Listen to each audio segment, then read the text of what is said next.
Monsieur Jacques, et ma question va à la société civile Togo Debout. Premièrement, je vous remercie de tout ce que vous avez fait. Nous sommes à l'écoute. Et la première question, bien sûr, Togo Debout se bat, mais ça ne reste qu'à Lomé. Faites un peu le déplacement pour aller au nord, au fin fond. Bien sûr, notre frère Nabouja fait beaucoup de choses au nord. Mais ce genre de choses que vous avez fait aujourd'hui, vraiment, je suis très fier. Mais il faut encore répéter ce genre de choses. Nos radios ne s'arrêtent qu'à Tchévier, à Takpamé, même on ne vous écoute pas. Allez jusqu'à Sokoré, à Tchamba, Kanté, Kara, Dapao. Pardon. Ma deuxième question, vous avez parlé des élections locales. Est-ce que ces élections locales, les cartes qu'ils avaient faites aux gens, c'est ces mêmes cartes que les gens vont prendre pour aller voter? Parce que vous nous avez dit que c'est les élections locales. Alors ces élections locales, comment est-ce que ça se fera? On va encore, c'est les cartes là qu'on peut encore voter avec les élections locales. Si c'est ça, il n'y aura pas de vol. Ma troisième question, est-ce que, comment on appelle, l'élection locale là, ça concerne nous, la population, ou bien les partis politiques? Parce que les partis politiques, je ne sais pas, est-ce c'est à eux de présenter les, comment on appelle, les candidats, ou bien c'est à nous, la population, de présenter ceux qu'on voit qu'ils peuvent travailler pour nous? Merci. Bon, Togo de Bois, nous avons pour profiter de nous bon, il y a des cas, et il donc il y a ma dasi ou la officielle, nous qui le coalition améa. Au Ménia, ministre, nous voulons que les joueurs. Il fait bien sûr, mettre Banajare, tout le monde de Sénébio, c'est BD. Il fait aller à nos collègues pendant plus de 53 ans. Yodo Yakulo, alors son naissance, Jean-Pierre Femme, Yodo Yakuma. Mabe, il y a les dikina au Mabia, mon été les pierres. Et soit, j'ai suivi le professeur David Dossé, ou à plusieurs mes collègues, les médias rédits. Au coronavirus, nous sommes contents. L'élection du 20 décembre est une réussite, plus que le Bénin. Et j'ai acclamé, là où j'ai fait la sensibilisation, et soit pour couler. Aujourd'hui, le maître Kwandi Adjaré nous a dit, même itinéraire, régime à on va passer par ici, on va passer par là. Je veux une chose, et qu'il soit concret et sincère. À partir d'aujourd'hui, là, on n'a pas peur de couteau. Nous voulons démarrer les manifestations à partir de la semaine prochaine. Préparez-vous. Le peuple togolais est déjà debout. Ce n'est pas maintenant. Alors, nous sommes dans la rue. Jusqu'à ce que le régime fléchit. Donc, ce soir, à compte tenu de ceci, on veut l'apaisement, on a accepté ceci. Non. Non. Merci.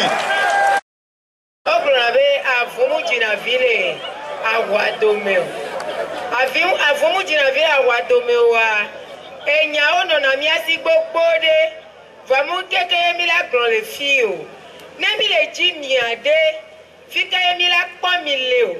Gawamea, Susuko le Miasia, les Amevekwa me tombé Gododo mea, Milate Lili, et Tatanti, Gamia Porabede, le Keye Totroa, la Temvadoma, Totroa la Temvale, nous soubame, ou le globo le dit de Kadio Dopo, de Kadio le dit doe, le Keye Milate de Susue, to avoir mea. Miakpo e miaji mon gbogbo be de wan tocha wa po e be mu fi oha gbogbo yo aji do le ovoa yo to be susu de ayo la tem wodo mutakpe ni Togo Debout be enu ke be va de to le witroya ne toko tukwa akpem do ni ratino yeji ne ya babata pede gipe toko topu blanyade nyao mule ko ebe toko viwea nyusu nyonu nume tokwe mile nume te mile mi gbɔnya na vɔ mi gbɔnya mi te no wɔna de dzi o enya ya kele te ya mpere o mpeve o mpetɔn muzɔkudo VFC gbogbo de ba yi gbavale ANC me mi le zɔ azɔni jusqu'ici ya ne mi gbɔnya de kpekpe ya ne mi yɔ bɔbɔa. Unte benedio le mi done doa minte wono mle pio sotogo kwa bobe enu keye togo tobu de tovi fikea ne namio togo vio patamia yon de kaje vio mi a fond de kaje vio a fond de vio a fond tu pede vio a fond a monsieur me ne yon le de kebe e komebe e nya ya binya me kabenya yo Amelo bonabe ya emo na politico. No le gbenya le fio la o metia o politique. No le gbenya le fio la o me o le politique. Donc enu manu ayo le gbonde fio be ngba. Donc enu manu amede le wea. Mi o tube fio mi asite mi agbebe nu ya kole wa munyo. Ngba weke. Eta enyawa yembe bagbone togovio be nia peke la sinya ndo pedide voilà mulegbe domene de kadevio no site bea mulegbe domena mi nyawa vum midola wa vuya ne nyaya wa takle ojolo ms apena mi atwa mi aposi mon attention dans la déclaration de Maître Mandé. Et je l'ai encore profondément dans mon cœur. On rassemble les détenus en cercle, on décapsule gaz lacrymogène et on leur interdit de fermer les yeux. Les bas à Boussan, je ne suis pas venu pour poser des questions. Je suis venu pour vous inviter, vous tous. Mais que nous à partir d'aujourd'hui. Tu peux dire bien Togo debout tomber. J'ai déjà mis Bramé, je vais mieux voter que jamais. Et on va yomi, yobe à dendo menami, dakbeno. Va, dis-moi bien béni. So kaka ke mi da, nous yobe à 20 décembre. Togo debout mimba siwa ben kopo. Nkegbo beso ye nene be silence avant nen kaka gbegbo ba yomi o doa ke Togo Tobu pousse 14 ans là o lo odoroju wa ka travail quoi parti politique wa ninyabe oya ojala yi akoe wa ke société civile pere wanti yo odoroju o gbon be no mu o reform wa akoya Amérique ben pomo la yo wa ko va d'accord avoir il va pas partir au lieu accuser wa non les radios dit be ameya na yomu yako ameya odeke nkene société civile bon kakavana gayamo et veut quoi et soit monsieur maître professeur David Dossé le canal FM et j'ai nous le bonyado anemi va fi odeka on koranya on menami le fio radio dit pe va se yanyawo le il y a ka David professeur David Dossé blonso et be le lui tamea yo le sebe amedo le o va tona nu go fe hona gale pouvoir à bord et na lui tamu les gens les dimanche Dieu professeur David de Cédric mais ne n'est pas me ko o le do de siare nko omlina amo mia de me vieux nyanyo no a de to le regroupement me ke nya ko ame ko chowa o former regroupement de Kané à voix banyawo no me dénoncer ne n'est pas me o ade est-ce que lui tamu a été abouti bereka nye bien c'est ayon après avoir mi on Togo Towe et mi on to pe la we mata pe no Nous devons apprendre à vivre ensemble comme des frères. Sinon, nous allons mourir tous ensemble comme des idiots. Celui qui laisse commettre une injustice ouvre la voie à d'autres injustices.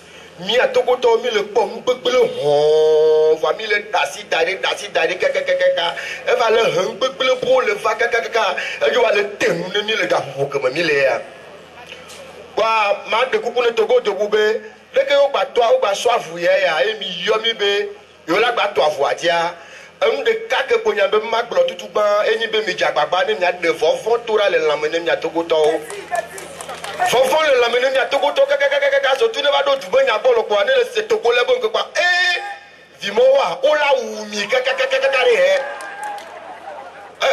armée ka e wu tu ko kaka bon